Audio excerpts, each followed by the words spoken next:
नमस्कार मित्रांनो, बांधकाम कामगार विभागामार्फत विविध योजनांचे आयोजन केले जाते. त्याचा लाभ घेण्यासाठी आपली प्रोफाईल ही ॲक्टिव्ह असणे गरजेचे आहे. त्यासाठी आपला सर्वप्रथम अर्ज करणे गरजेचे असतो.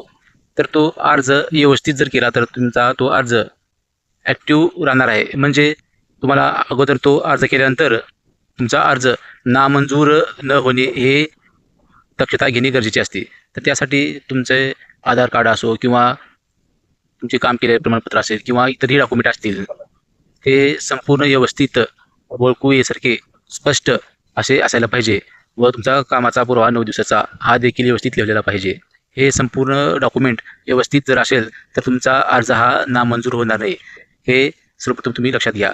तर ज्या आता लाभार्थ्यांचा अर्ज नामंजूर झालेला आहे, तो कोणत्या कारणामुळे नामंजूर झालेला आहे, जसे की तुमचा 9 दिवसाचे प्रमाणपत्र स्पष्ट दिसत नाही किंवा त्यामध्ये काही खाडाखोड आहे किंवा व्यवस्थित लिहिलेलं नसेल किंवा तुमचे आधार कार्डावरील काही चुका असतील किंवा इतरही तुमचे डॉक्युमेंट स्पष्ट दिसत नसेल असा उल्लेख केलेला SMS तुम्हाला आलेला असेल तर घाबरून जाण्याची काही आवश्यकता नाही.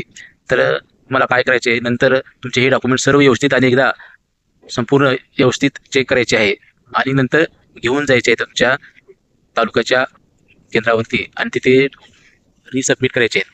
त्यानंतर तुम्हाला पुन्हा एकदा तुमचा हा अर्ज सक्सेस झालेला दिसेल. अशा प्रकारे यामध्ये चिंता करण्याची कुठलीच आवश्यकता नाही. तुमचा अर्ज नामंजूर झालेला देखील असेल तर तुमचा हा अर्ज ॲक्टिव्ह होणार आहे. तर याची दक्षता घ्यायची आहे सर्वांनी की फक्त तुमचा अर्ज करतेवेळेस व्यवस्थित कुठलीच न चुका करता अर्ज भरून घ्यायचा आहे.